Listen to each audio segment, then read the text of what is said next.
What's up, guys? Thanks for tuning in. Today we're going to talk to you guys a little bit about what we've done over the last 4 months that we've been in Florida. All the stuff we've taken care of on the fifth wheel, all the maintenance, all the repairs, and give you guys a little preview of what's coming up.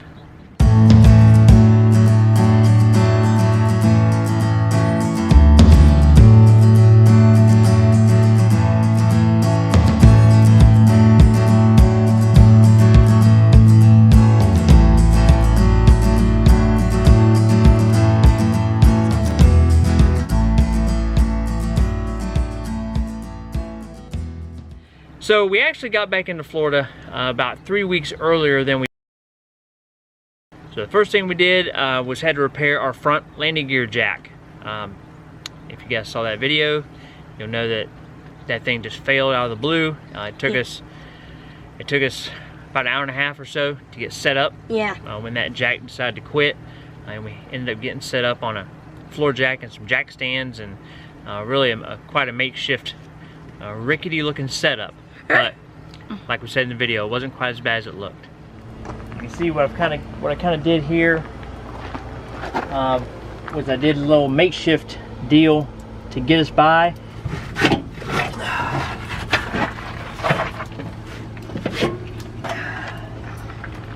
we go. And the next thing we had to do is repack the wheel bearings on the trailer. Yeah, so that turned into a pretty big job. Shouldn't have been a big deal, but I got the seals that I thought were the correct seals, grease seals, and they were not. So I got them from O'Reilly Auto Parts. They had to actually order the correct seals. Once I got the hubs off, I realized I didn't have the right seals, so I took the numbers off the seals, went back to O'Reilly. They had to order them, so that kind of hung us up for an extra day. We weren't going far. We were just going back down. We were just going back down a little further towards South Florida, but we got delayed there because of having to order the seals. And all you're going to do is give it a nice little pop, just like that, while we're in here. So there's your original seal, and if you clean that off, you'll be able to see a Dexter part number on that seal. And we also decided that we wanted to upgrade the look of our bathroom a little bit, so we went on Amazon and found some peel and stick wallpaper that we liked and took a day to get that task tackled. Yeah, that was not a terrible job to do. The biggest trick was just kind of figuring out how it was going to go on. Once we got a couple pieces on, it was much smoother, and it all went on actually really well.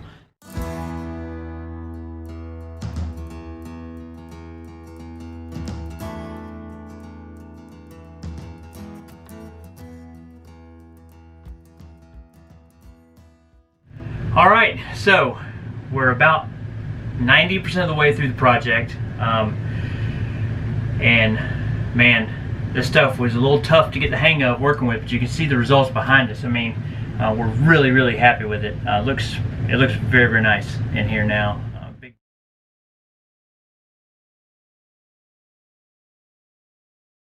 We put that on shortly after we arrived back here in Florida, so it's been on for a few months. And it's actually holding up very well. It's not peeling off anywhere. Everything's staying nice and stuck. So we've had some really hot and humid days. Yes. We were concerned about it being in the bathroom, how it would hold up, you know, with the steam from the shower and things. And yes, it's got to 87 degrees while we were here. yeah, it's been warm. Recently it was 88, 89. I think today's high was like 88. So it's all sticking really well though, and we've been really happy with it. So while we were on the bathroom, we also decided to remove the shower doors out of there. Yep, that shower doors. We were looking for quite a while to figure out a way to kind of give us a little more space in the shower, so it didn't feel quite as claustrophobic. And we did that by removing the shower doors, and we found a really neat shower curtain rod that pivots and will actually pivot over the top of the shower. Really neat deal, and it's been very nice to have that. It looks better. We've got a really nice looking shower curtain up in there now. gives us more space. We can completely push all that out of the way. We have our portable washer that goes inside the shower, so when it's time to do laundry, we can push that shower curtain back out of the way, we can push the rod back, and it opens up, just gives you a lot more access to the shower when you're doing laundry and things like that. Also provide us a little more room inside the shower, or it feels bigger. It's probably about the same, but yeah, it definitely feels more roomy inside the shower. We've had no issue with getting water outside the shower on the floor. We did kind of a longer shower curtain liner on the inside, and then the regular shower curtain on the outside. And now we can show you what we were talking about how it folds in. So this is with it out, like you would have it when you're using the shower normally. And then when it's time to fold it in, you can just push it on one side, and now your rod is hanging over your shower. So if you wanted to hang some towels, wet clothes, something like that on it, you know, I don't know that I'd hang a lot of stuff at one time, because I would hate for it to pull out of the wall. You're already going to have the weight of the shower curtain on it, but it would definitely work for hanging some stuff up. You can, you know, pivot it either way. So there it is. There's the final product. No more shower door. So the curtain, you know, comes down, just touches the bottom of the pan, which is fine. Went with the deer, elk, moose theme. Another thing I got to do, I got to try my hand at some fiberglass patchwork for the first time. So when we were up in Ohio in Hocking Hills State Park, I noticed that our gray tank, kitchen gray tank on the fifth wheel, had a split in it. So I kind of patched it up with some JB Weld plastic weld, and from there, when it started leaking again, I moved on to some Flex Seal, Flex Tape, just trying to do anything I could to kind of patch that thing up. Well, all those were very temporary and didn't last for real long.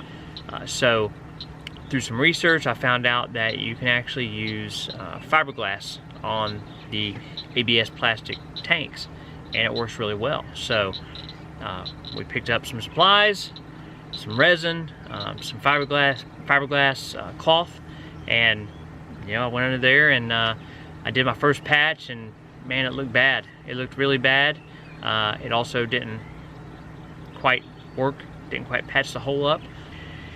It took a couple tries, but I did get it, and it has held up outstanding. I mean, it has really held up very well, and I feel like that's about as permanent of a fix as you can get on a water tank. So yeah, see here, I've got my area all prepped up and ready to go. It's dry. I actually got it dry this time. I'm gonna mix up my resin. I've got my container. So here we go. There's the finished product. As you can see, that is much better than my first attempt. I'm kind of proud of that. I mean, it actually, it looks a lot better. You know, I was able to get a lot of resin up into that whole crack before I put our first piece of cloth over it, and then went over it with another piece of cloth out this way to reinforce, and then another piece of cloth up into this channel right here. So another thing we did while we were here was we added some LED accent lighting under the RV. Yeah, so we put some Boogie Lights on. We had some Boogie Light strips, again, courtesy of my brother. He got some for his RV. Did not end up using all of them, so yeah, he had the extra strips of Boogie Lights. So got a controller and wired all that up. Actually wired it into where the light is behind the steps on the Grand Design. There's a little on the switch panel inside. It's called a porch light, but it's basically the little LED light that's behind your stairs, entry stairs.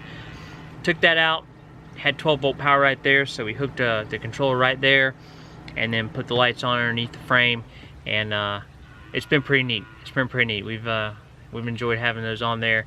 Kind of gives just a real subtle light you know, without lighting up the whole campground. So if I want to come out at night, whether that's taking the dog out, whether that's, you know, if you just want to sit out here by the fire, but you don't want to sit in the pitch black dark, but you also don't want your super bright awning light on, you can turn those on. It's a nice subtle low light, a whole bunch of different colors to choose from, and they've been super neat to have, and we're excited to have those with us this time around when we get on the road. It's a finished product. Not sure how well it's showing up on video. Just kind of gives you an idea. You know, they're not super bright, super obtrusive lights that are, you know, real super annoying. But we can roll through a couple of different colors here real quick for you. So that's a little brighter. It's our blue lights. Got some orange lights, purple. So here's underneath. So there's our one that we installed there. There's one underneath the stairs. Changing colors. And then here's our long strip that we put up underneath the wheel well right there. And before we move on to the next subject, if you're wondering what that noise is behind us, not only did we get a lakefront site, we get a cattle front site. Pasture front site. Pasture front site.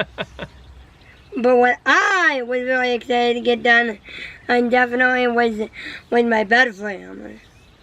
Yeah, so we made some modifications to Dylan's bunk room. Yes, large modifications. And we kind of, he wanted to turn it into more of a game room. If you've seen the inside bunk room, the inside of the 28BH bunk room, you'll know that there is not a lot of room in there to be adding any type of chairs or any seating area or anything like that. Or any desk. So he had to get very creative. Very. Yeah, it worked out pretty well. We cut a chunk of his mattress out. Okay, I'll tell the story here. My bedroom. All right, go for it. So we cut the bottom right corner of my mattress out and put a floor gaming chair in there, and we made a fold up desk that I can put up and down, and we also put a disco rack in my room, hung up some of my favorite ones. So yeah, definitely some big changes.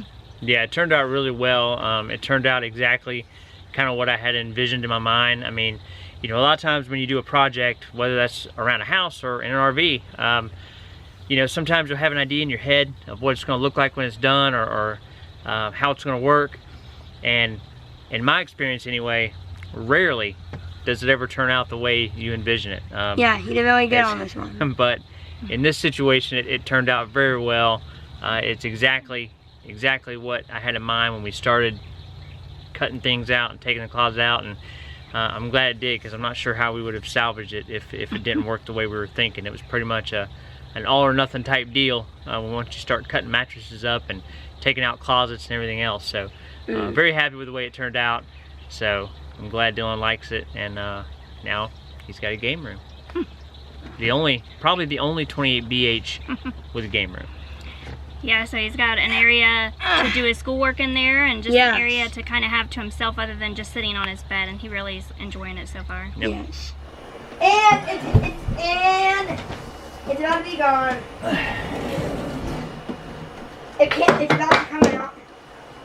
And it's about to be finally gone. And it is officially out of the room.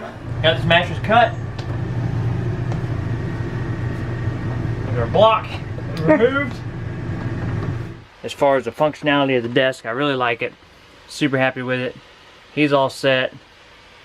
He's got room now. So all in all, super happy with the way this turned out. As far as repairs we were not planning on making, the toilet probably is at the top of that list. The jack wasn't on the list either, but you know, I can kind of see maybe the jack failing. It's used all the time, but you don't really think about the toilet too much. Yeah. And especially having to replace it for such a goofy reason as the pedal falling off and not staying attached. Right. It didn't have a water leak. It held water. It still flushed correctly. It worked 100% the way it's supposed to, except for the pedal flying off about every third time that you stepped on it to flush the toilet. And that'll take you by surprise. It's not a fun time when your pedal goes flying off. When I say flying off, it comes off with some force. So we did our research. Off the pedal. Yeah, we did our research, and we found out that you can't buy a pedal, but according to almost every review we saw, it within a few weeks or a month, depending on how often you use your RV, that at pedal first, it'd probably just be a couple of weeks. yeah, the pedal was flying off again. So, you know, I figured we kind of assumed that maybe a lot of those people that replaced the pedal, that it worked, that it was lasting and hadn't flown off yet, that maybe they weren't full-time RVers. You know, if you're just using it on the weekends, you know, on vacation every now and then, something like that, then you're obviously not flushing it near as many times as we are, since we live in it. So instead of taking a chance of spending the money and getting a pedal, you know, we knew that we were getting down to crunch time where we're going to be back out on the road. Replacing a toilet is not something we wanted to do on the road. Yeah, you don't want to be in South Dakota in the snow and have to be replacing a toilet. Not trying to mess or with that. Wyoming, you don't want to be anywhere and be replacing a toilet. Yeah. So while we were here, we also went ahead and replaced the toilet. We replaced it with a Dometic 310. I know more about RV toilets than I ever wanted to know now. I know the measurements. I know how much clearance you need to make one fit in your RV. And it's 28 BH. Yeah, so, you know, not information that I really wanted to research, but it ended up coming in handy, and we've been very happy with our replacement toilet so far.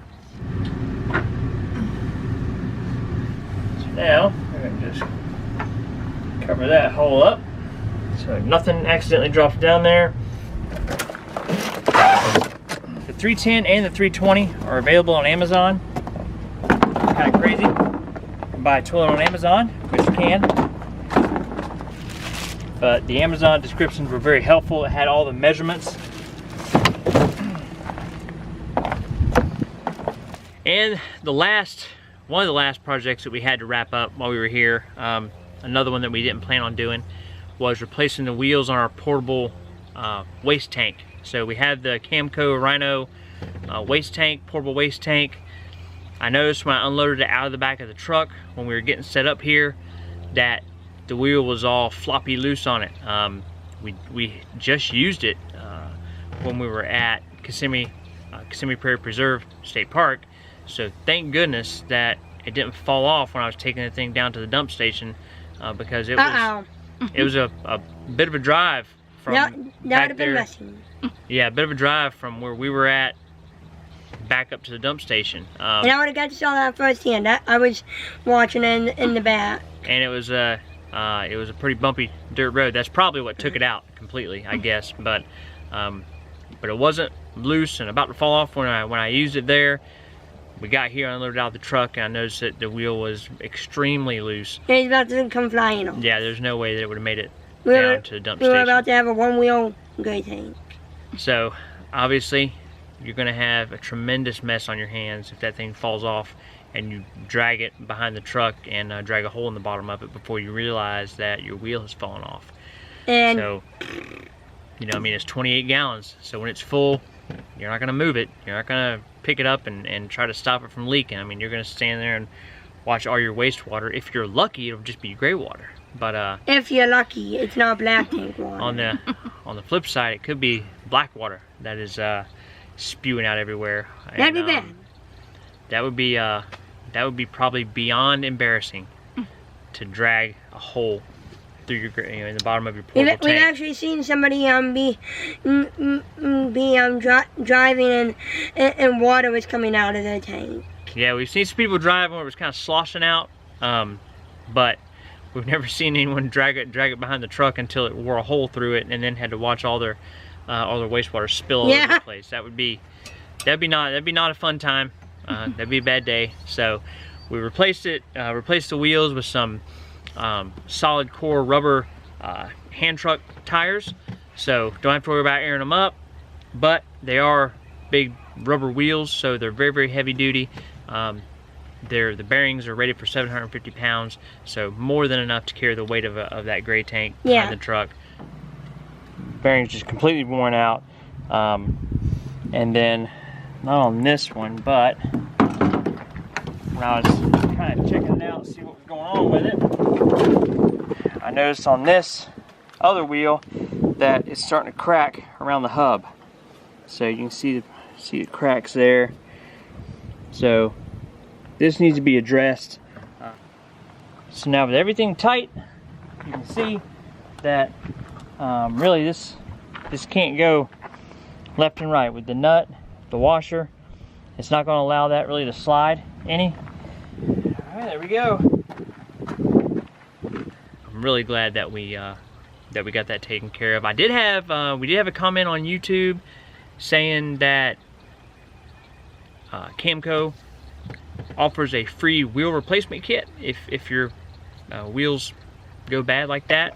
I didn't really think about even contacting them because we've had the thing for close to 2 years now, so I figured any kind of warranty or anything like that would be long gone by now. Yeah. So I did not contact them on that. So I don't know if they would have sent me a wheel kit or not. But in all honesty, I mean, those wheels are not the best. They're starting to crack around the hubs also. So I know with what I got now, I don't have to worry about wheels for a long time. So we're not going to have to worry about doing this again for quite a while. And the last thing on the list of stuff we have to fix and improve is our microwave. Yeah, so opened up the microwave one morning to heat up Dylan a bowl of grits. That's right, he likes his grits. So open the microwave, boom, lost power to the microwave. And I'm in my bedroom, probably. This happened to us a few months ago. Same deal. Every time we would open the microwave, it would trip the breaker. I would reset the breaker. Everything would work for a little while until we opened it. It would lose power again, trip the breaker. So I knew there was a problem with the microwave back then. And one day, it lost power and wouldn't come back on. I found a blown fuse. Put a new fuse in. It blew, and we did a lot of research online on some Grand Design forums and some other RV forums, and found that somebody replaced the switch holder, and that fixed it. It wasn't an issue with the microwave at all. It wasn't an issue with any of the switches, door switches on there. It was just simply that the switch holder was worn out enough to where it was allowing some movement when you would shut or open the microwave door. All the switches weren't making contact the way they were supposed to, and it would blow the fuse. So I shimmed up our switch holder. I put some washers in there, moved the switch holder over a little bit to where everything was making good contact, and it had worked fine for the last few months, no issues, until the other morning when it went out again. So this time it just popped the fuse right away. There was no warning. It didn't trip any breakers. It just blew the fuse. So picked up a new fuse, put it in, and started checking all the switches. All the switches checked out good. The issue was that there was one switch that was not making contact all the way. So like I said, there's 3 switches, and we actually have a video that's going to be coming out on this. So so stay tuned. It's a little easier to understand when you see the video. So but the gist of it is that we had to modify one of the arms on the microwave door to where it would push the switch in all the way. It was just barely pushing in one of the switches and not pushing in far enough to actually close the switch. So, you know, if 2 of the switches close and the 3rd one doesn't, it shorts out, pops a fuse. So, not an issue with the microwave. Microwave convection oven works great. We've used it since then. It's been fantastic, no problems. So, if your microwave is having an issue, you're definitely going to want to check out this video, because I go through how to test the door switches. I test the door switches with them taken out. I test the door switches with them in, with the door shut, and it's pretty self-explanatory what's going on when you watch the video. Yeah, so you don't have to think that you automatically have to get a new microwave. Yeah, I mean, the amount of posts that we saw when we were researching the Furrion convection oven microwave, the number of people that ended up just getting frustrated with their microwave and just getting rid of it and getting a new one, you know, that's expensive. I mean, that's a lot of money to replace that. $200. And it's it's really silly to get rid of it if it's just the fact that the door switches aren't making contact all the way. And most people said the same thing. They said they checked the switches and the switches tested good, so they just didn't know what else to do, so they ended up buying a new microwave. Not needed, at least not in this case. So we'll go through that in that video. Not a super exciting video, but from what we've seen doing our research online, it's definitely something that a lot of people have an issue with. So hopefully it'll help somebody out. So you're probably thinking that sounds like a lot of work and no fun, but we did have an opportunity while we were in Florida to go explore some places that we haven't been. Even though we're from Florida and we've lived in Florida and we've camped at a lot of places, we had never been to Everglades National Park, Biscayne Bay National Park, and so we got to go explore those national parks. We actually camped in the Everglades, and we spent a day in the Keys. Yeah, we actually had a very unique experience down in the Everglades. We actually had a rattlesnake come through our site. We were coming back from a walk. We come around the front of the RV, and there was like probably a 4 foot diamondback rattlesnake just moseying through our site, underneath our steps, across the carpet, and into the bushes behind the fifth wheel. So grew up in Florida, lived here my whole life. Never seen a rattlesnake until we went camping in the Everglades. So, it freaked us out for a minute, but very, very unique experience. And it was actually, once it was over and he decided to keep going, it was very, very cool, super neat experience. And so we were freaked out, but also excited to see that, and it was pretty awesome. Yep. So I'll leave a link to that video. I'll leave a link up above to our Everglades video, so you can check out the rattlesnake through the campsite. There were alligators laying across the walking trail, so kind of had to navigate around those guys. They were in no hurry to move out of anybody's way. But as long as you don't bother them, they won't bother you. We just walked right around them, didn't pay us no attention. Yep, they weren't worried about us for sure. It was kind of a cold day, so they were just more worried about laying on some nice warm concrete to try to warm up. So, and then of course staying here at his brother's house. Dylan was happy about that we got to spend so much time here with my cousins. Yep, we got to see my cousins a lot. Yep. So, if we gotta come back to Florida, we had some dentist appointments to take care of. We had some doctor's appointments to take care of. We did all that work that we just mentioned on the RV. Stuff that we didn't mention, we did truck maintenance. It's been a very, very busy 4 months. We kind of figured that, like I said in the beginning, that 4 months might be too long, and we're only a couple days away from hitting the road, and that list is not quite done. We keep, for every one thing that we complete, we find 2 more things that we want to get done before we leave. Yeah. And we're gonna have to cut off that list here pretty soon. But so this will be the last video you guys see of us repairing things or fixing things, doing upgrades. Hopefully for a while. Yeah, hopefully for a while. So on our way out, we're going to stop in the Panhandle. We are actually going to be stopping in a state park that we have not been to yet. It's also in a county that we have not been to. So we'll get to knock off another county on our Florida county map on the back of the RV. Dylan's always excited to add new counties to that. Yes. So, you guys stay tuned. We're going to bring you along on all of our travels. We're excited to get back on the road. We're going to work from the Panhandle over into Louisiana. We're going to head over to Texas. I know they got hit pretty hard with some winter storms here recently. Yeah. But we've got some friends of ours in Texas in the area where we're going to be going. We've been kind of keeping in touch with them. They've let us know kind of the situation, been keeping us up to date on what's going on there so that we don't run into any issues. And it appears that the area that we're going to be we should be good to go. Should be no problems there where we're going to be at. So we will show you guys that as well. All right, that's going to wrap it up for now. We're excited to get back out on the road, and we're excited to bring you guys some of the awesome places that we're going to see this year. We're looking forward to it. So appreciate you guys watching, and we'll catch you guys down the road. And don't forget to leave a like on the video and subscribe to our YouTube channel. And also don't forget to follow us on Facebook, Pinterest, and Instagram at Jippy Outdoors. Bye, guys.